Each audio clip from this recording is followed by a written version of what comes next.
Chapter 2 Going South.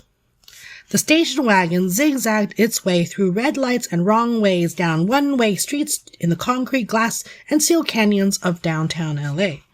Vicki, used to her dad's crazy driving with a stick-shift sports car, frantically tried to put on her seatbelt, but the men were too big, making it impossible to reach the belt or buckle.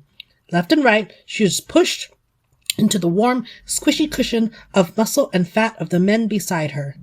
They put their big, heavy bags of money on her lap and held out their elbows to hold her down so she wouldn't get thrown through the front windshield when the driver broke hard. She looked past the pendant of guanyin, dancing wildly from the rear-view mirror to see they were heading south on Figueroa Street as the big, green, blue glass building of the convention center came into view. Then the rusty red brick buildings of USC campus appeared in front of them.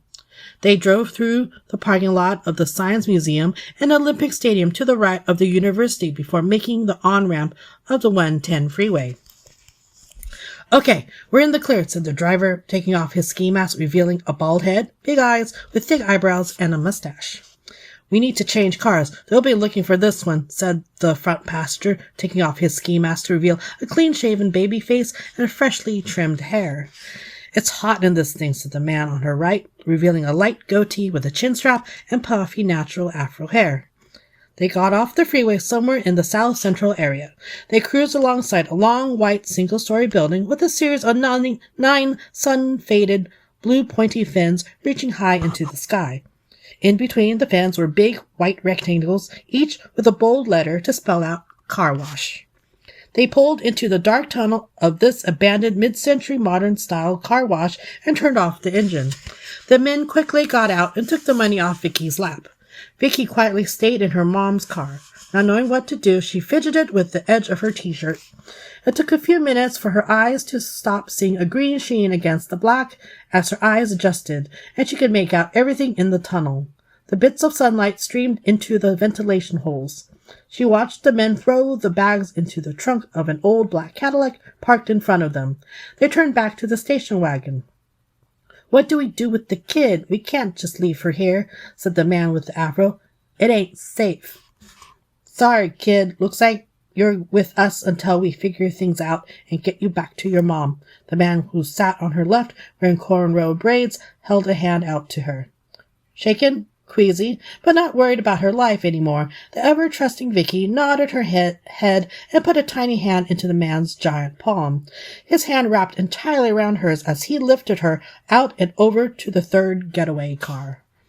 Newly settled, they drove out the other end of the car wash and casually cruised down the street.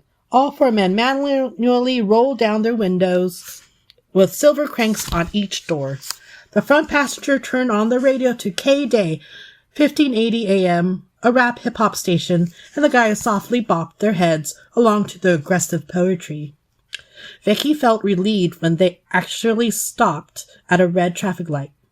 A teal-colored 1967 Chevy Impala convertible pulled up to the right of them, blaring accordion musica norteña.